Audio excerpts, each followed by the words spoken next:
Hey, what's going on, everybody? It's ETAPRIME back here again. Today we're going to be building a super budget $278 gaming PC that actually handles 1080p gaming quite well.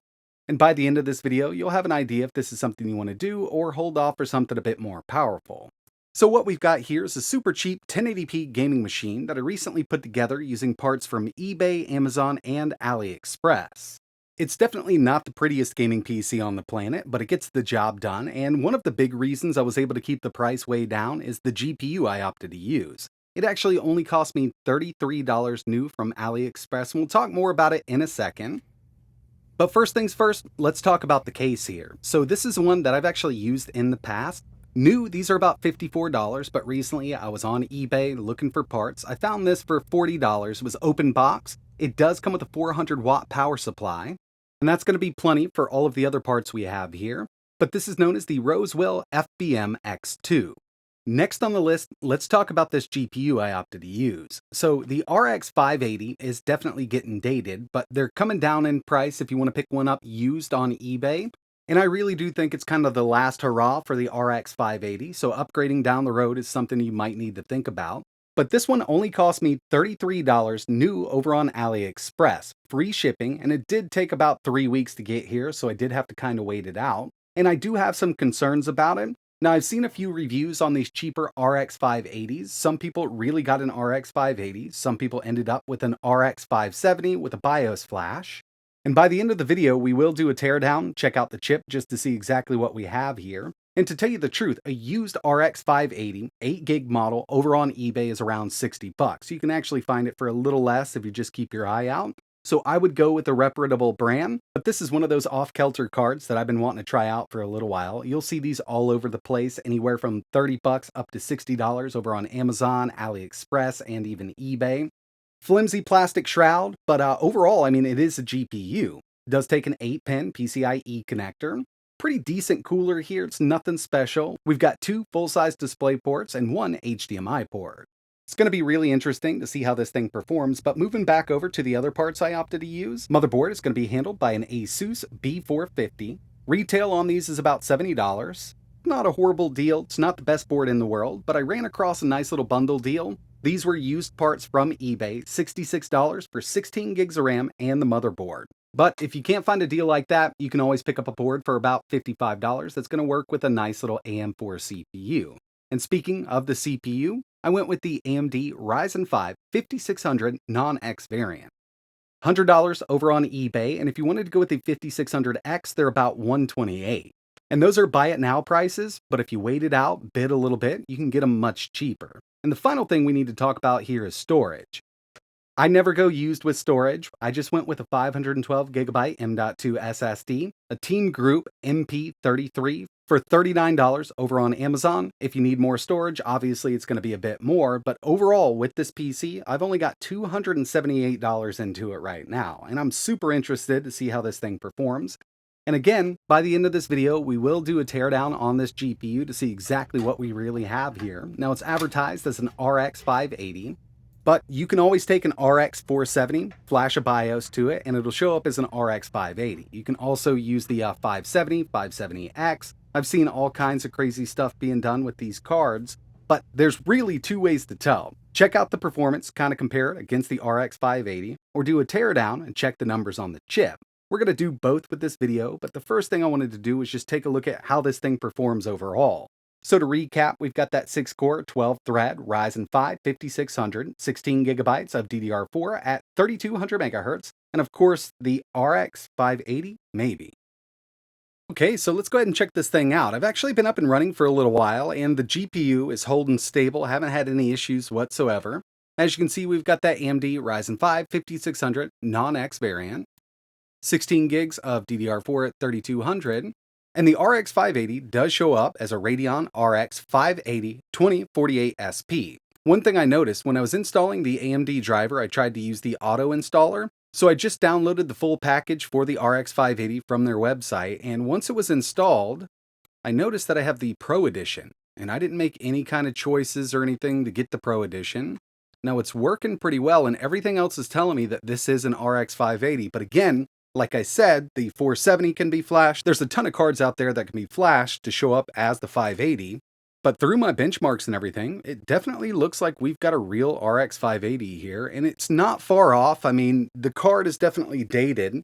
I wouldn't see them, trying to trick everybody into an RX 470, and even if it was, overclocking it a bit, you can kind of reach the same kind of performance there. At 33 bucks, it's not a bad deal. We will tear it down by the end just to take a look at the chip, but the first thing I wanted to show off here were some benchmarks that I ran on this thing.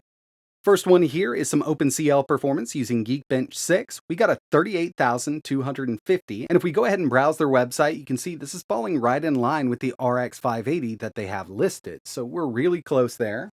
Next up, we've got 3D Mark Firestrike, total score here 12,449. And finally, Time Spy. We managed a total score of 4,483. Our graphics score is 4,170. And I wanted to cross-reference this with 3D Mark's website, and over there, they're stating that the graphics score is around 4,359. So just judging by, the lower scores here, there's a chance that we could have an RX 570 here reflashed to show up as an RX 580. But it's still a bit hard to tell from these synthetics, so let's go ahead and jump into some gameplay and see how this thing performs. First up, Fortnite 1080p, medium, and I did have to drop that resolution scale down to 80%. Not too bad, we got an average of 78 FPS, and of course, running at a lower resolution, let's say 900p, you could still have a lot of fun with it if you like the game. Helldivers 2 didn't do as well as I thought it would. I mean, we're right there on the edge, almost holding a steady 60 there, but we could definitely use a little more GPU power here.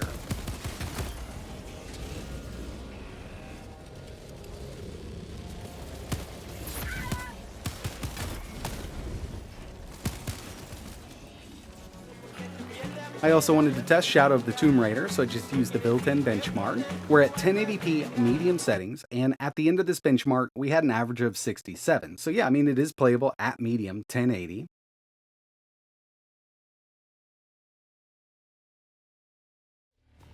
Next up, Mortal Kombat 1. This little setup would do really good with fighting games. Even Tekken 8 does run at full speed, 1080p low. Right now, we've actually got Mortal Kombat 1 running at 1080p medium at a constant 60. Pal World did much better than I thought it would. We've got a low-medium mix, and to tell you the truth, most of this is at low. 1080, we average 82 FPS with this and the supposed RX 580. And still, I can't exactly say if this is a real RX 580 or not.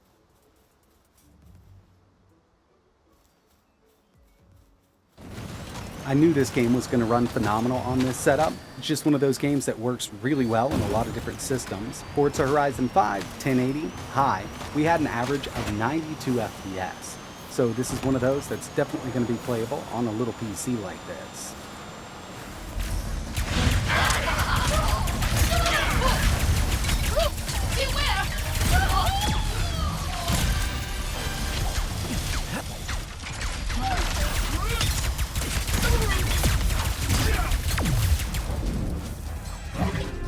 Using Horizon Zero Dawn's built-in benchmark, we're at 1080p, medium, and we averaged 88 FPS. This is another one of those that works really well on these Radeon GPUs. And finally, we've got Call of Duty Modern Warfare 3, 1080p performance preset, so it's recommended set to performance. It did pretty good, but it took that resolution way down. Since I'm using that recommended preset, kind of pre-configures everything for me. By the end, we had an average of 88 FPS. Now it's time to see if we've got a true Radeon RX 580, and I suspect we may have a lower end model here, just checking out all of those synthetics. Not really matching up. I mean, they're really close, but as soon as we get in here, we can actually take a closer look at the chip. And it definitely doesn't look like a refurbished board or anything like that with just a new casting on it. I think they just bought these GPU chips and made their own GPUs. But moving in a bit closer, at the very bottom of the chip, we should have a little number. This one is 215-09-10052. Now we can cross-reference that number online.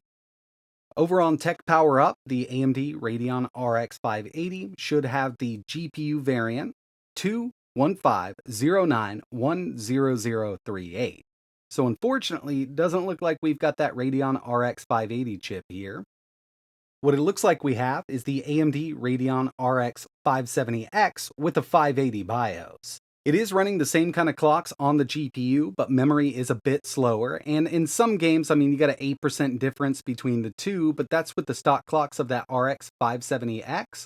These are kind of right on par with each other with the same clocks. Now, that 580 would have been nice to have because it's advertised as a 580, but it really looks like we've got an RX 570X. So to tell you the truth, for $33, brand new 570X, not too bad, but it is 2024, and these cards are definitely getting dated even for 1080p gaming. Older stuff is going to run great on a system like this. And overall, with the price tag of $278 for this build here, I do think it's doing a pretty decent job. Now, you could always upgrade this GPU down the road, or just straight up out of the box go with that RX 580. Not going to notice a huge jump over what we have here, but in the end, at least you've got a real RX 580 for $20 to $30 more than you spent on this kind of makeshift card. But that's going to wrap it up for this video. If you're interested in putting something like this together, I'll leave links in the description. In the end, it's up to you, and if you'd like to see Linux running on this, let me know in the comments below. But like always, thanks for watching.